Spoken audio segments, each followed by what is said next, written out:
lead to job and livelihood losses, as well as other socio-economic impacts along the plastic value chain.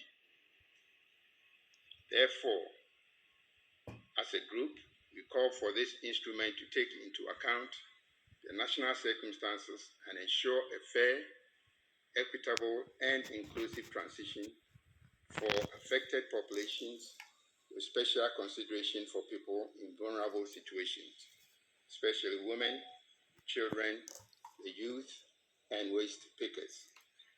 On waste management and legacy plastic pollution, the Africa Group calls for an instrument that operationalizes the waste hierarchy by prioritizing waste prevention and reduction before recycling and management. We further call for effective measures that ensure environmentally sound waste management practices at different stages, namely the handling, collection, transportation, storage, recycling, and final disposal. The instrument should include effective measures to ensure cleanup and remediation of legacy pollution in all environments. On the financing mechanism, Chair, the Africa Group stresses the need for a new dedicated multilateral fund to provide the necessary, predictable, sustainable, and adequate financial resources for countries in need to meet their commitments under the future instrument. The multilateral fund should be the vehicle for providing financial assistance to recipient countries on a grant basis for enabling activities and the incremental cost.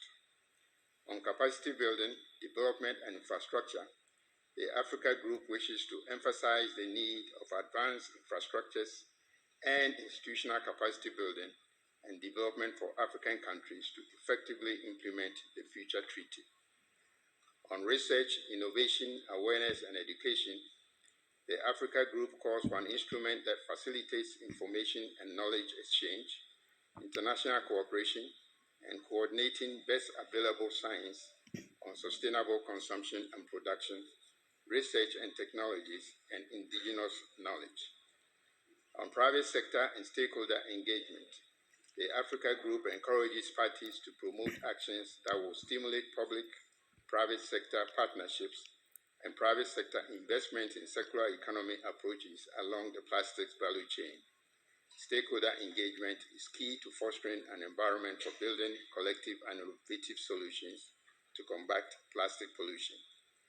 The Africa Group calls for the future instrument to take into account the Bamako Convention prohibiting the transboundary movement of hazardous waste in Africa. On the synthesis report and outcomes of the preparatory meeting, the Africa Group calls on the members to reflect on the UNIA Resolution 514, which calls for ending plastic pollution, including in the marine environment and protecting human health and the environment, and emphasizes the application of the relevant Rio principles within the provisions of the instrument.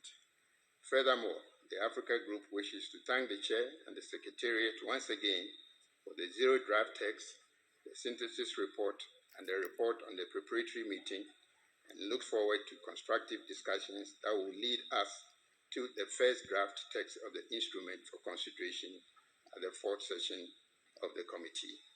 We look forward to adopting clear mandates and timelines for intersectional work required for the fourth and fifth sessions to move us all closer to an ambitious, legally binding instrument to end plastic pollution.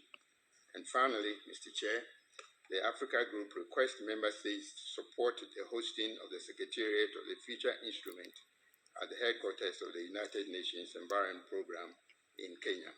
I thank you.